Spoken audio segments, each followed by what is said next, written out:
Здравейте, здравейте, здравейте отново. Отново съм аз. Току-що ми попадна, направих предното видео и 10 минути след това ми звъннаха и не исках да се занимавам, но пък с това не исках да се занимавам, но ми дойде една идея и веднага звъннах обратно и исках реферален линк. Слушайте, този нов руски сайт, който е от горе-долу един месец или 20 дена, така казват, не го проверих, се казва Летон. Това е последният хит, който сега надявам се, не че надявам ми се, мисля, че в следващата седмица или две ще завладее всички пространства, поне българските и така нататък, защото това е руско.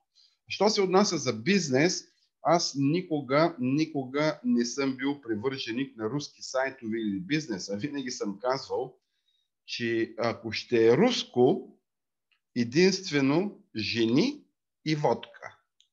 Друго, аз не знам да има нещо, което може така да ми направи впечатление между руските неща. Но нека да погледнем набързо този Летон сайт. Обещаваще, тук моята...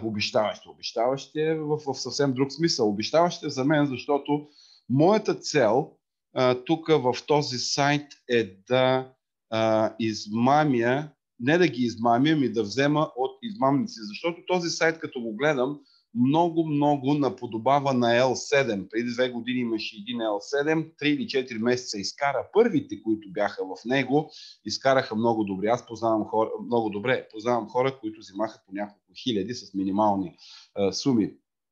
Така, този сайт много наподобява на него, но е по-добре направен. Харесва ми как е направен. Значи, нека да го разгледаме сега за много бързо. Руски, английски, испански. Аз съм на така. Withdraw, History. Нека да видим History. History, какво ще ни покаже историята. Къде отиде? Депозит. Ето го. Така, значи 17 декември, днеска, часа ни го пише, това беше при 10 минути или 15. Инвестирал съм $139 в Трон, 4500 трона, 4500 трона сложих. Защо сложих Трон? Ами защото теглянето в Трон е най-малко. Сега ще ви покажа. Ето, minimum amount for cryptocurrency, нали така, за тегляне става въпрос. Withdraw funds from your balance. Така, ако теглиме в рубли, така, minimum amount за крипто, ето, минимума за тегляне на крипто е това нещо. 5 трона е минимума. 5 трона за минимум. Така, има една особеност, когато че ако имате партньори, в каквато валута те инвестират, такава валута вие това може да изтеглите навънка. Значи, тук ако отидем на Wallet, ще кликнете на Wallet и ще ви се отворят абсолютно walletите, които са. За всички тези крипто wallet, Litecoin, Tron, Ether, Tether и къде беше? Ето го. Това е биткоин. Ето го Ether. Да, ето го Ether. Това са моите wallet съм ги сложил, защото ако някой се включи и плати с Ripple, а вие не сте сложили тук Ripple още от началото, значи трябва да пишете на support. Аз не искам да пиша на никакви supporти. Така, нека да погледнем какво се случва. 5% на ден. Това е животинско. 5%. Което значи, че няма бизнес на света, който може да си го позволи да плаща на партньорите 5%, което за мен е по-чист скам. Но, тъй като е много в началото, така, нека да видим, тъй като е много в началото, сега ще ви покажа моята стратегия тук, каква ще бъде. Каква е моята стратегия? Значи, за да депозираме, видяхме, за да теглим минимум 5 трона. Сега ще ги изтегла тия 7. Виждате този брояч тук как върви. Светкавична. Самолет. Докато чукнеш парите отиват вътре се трансферира и веднага започва. Дори няма време трейдера да разбере, че са му влязли в общия акаунт толкова пари, още пари за трейда. Това по никакъв начин не е това, което го обяснява. Сега. Но тези платформи по принцип, те може да издържи 2, 3, 4, 5 месеца. Не се знае колко може. Докато руснаците решат да дръпнат решетката. Докато това, което плащат, стигне 1%, 30 или 40% от това, което получават и ще дръпнат шалтера. Така, нека съм по-бърз, няма да отнема много време. Сега, обаче, да се депозира. Нека да видим какво може да се депозира, защото дали ще е моята тактика. Дали ще е тази, където е. Къде отиваме? Така, момент. Крипто. Ето. Крипто. Отиваме за крипто. Ако отида на Трон, да депозирам Трон, значи трябва да депозирам минимум 150 трона. 150 трона. Аз съм сложил, което ми дава, тук ми дава една преднина. Това е една стратегическа, това е една стратегическа игра. Както казвам, 100% скам. Нали? Нищо не може да ми каже, че това е истинска платформа, която може да търгува и така. Но, като е в много началото, ние какво правим? Значи депозит. Ако отидем пак на история, ако отидем много бързо на история, историята аз съм депозирал 4500 трона, които ще печеля 5% на ден. Това са 225 трона на ден, което значи, виждаме депозита, че минимума е 150 да депозираме в Трон. Нали? Трябваше да депозираме в Трон 150, което значи, че аз тези 250 мога да ги тегля и веднага наново да ги вкарвам, което ми значи с комбайнт лихва 5% на ден. 5% на ден на компаунинг, това е много. Ако издържи 15 дена, ще е добре. 20 дена, ако издържи, съм супер щастлив. Но това го приемам го като, къде отиде сега пак? Това го приемам, ето виждате как върви брояча този самолет. Това го приемам просто като едно предизвикателство, да видим, можем ли, ако се включим в началото, да вземем пари от тях. Някои ще вземат, разбира се, но повечето хора ще изгорят. Затова, че някой, ако иска да се включва колкото си може по-бързо, и да се избери някаква стратегия. Това е целта. Аз показвам моята стратегия. Сега, нека да отидем withdraw. Нека да видим, можем да ги изтеглим.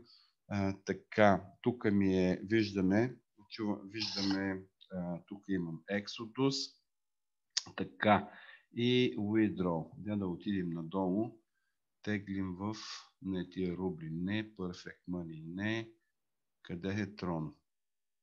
Това е всичко, в каквото можем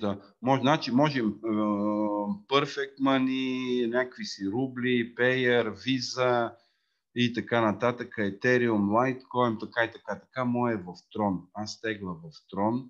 Какво имам сега? Тук е изтеглено. 7,99. Няма да го чакам да станат 8. Или ще го чакам да станат 8. Да, 8. Сега ще напиша тук Tron 8. Ще могат да се изтеглят. Withdraw funds. Close. There are no enough funds on your balance. Така, нямам достатъчно. Защо пише, че може да се изтегли? Може би има комисионна. Добре, ако сложа 5, може би има комисионна и за това. Let me see. Payment has successfully created. Please. Wow. Добре, значи не можех да изтегла 8, защото нямаше за комисионните. Изтеглих 5. Да видим дали ще дойдат. Би трябвало веднага на момента да пристигнат. Те казват, че плащат моментално. Но както и да е, вече съм вътре. Смятам, че в следващите акаунт Летон руснаци. Пак казвам, от Русия, ето ги, от това ми е останало.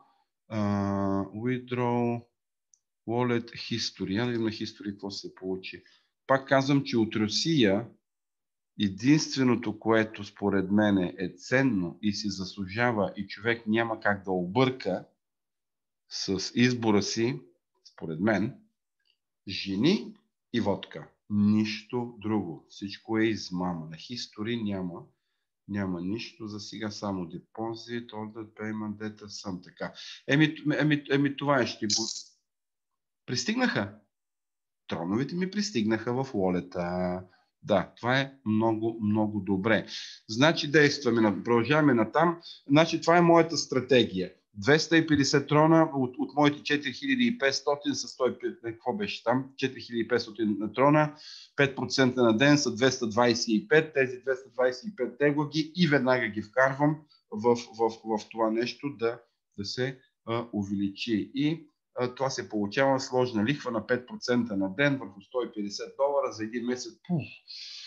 Това вече ще е много, много добре. Добре, това е за сега. Чао, ще сложа линка отдолу, за тези, които няма да се регистрирате, искате да знаете какво се случва с този сайт. Кликнете subscriber, like и към банката. Subscriber, like към банка. Subscriber, like към банка. Това е алгоритма, защото Чичо Google няма да ви каже, искаме да видим Йонко какви пак ги е забъркал. Нали? Така. Това е един много междинен проект. Тук казах ви, това е нещо, което е много, много топло, не е за малки деца, а преди да искате разрешение от майките си. Нали? Това в кръга на майтапа, но това наистина е един сайт, който може да се изкарат бързи пари. Надявам се, че ще издържи един месец, но ще го видим. Това е пак митове и легенди. Окей, чао от мен. Бъдете щастливи. Пак казвам, внимавайте, това е топъл сайт, прилича на L7. Окей, чао от мен.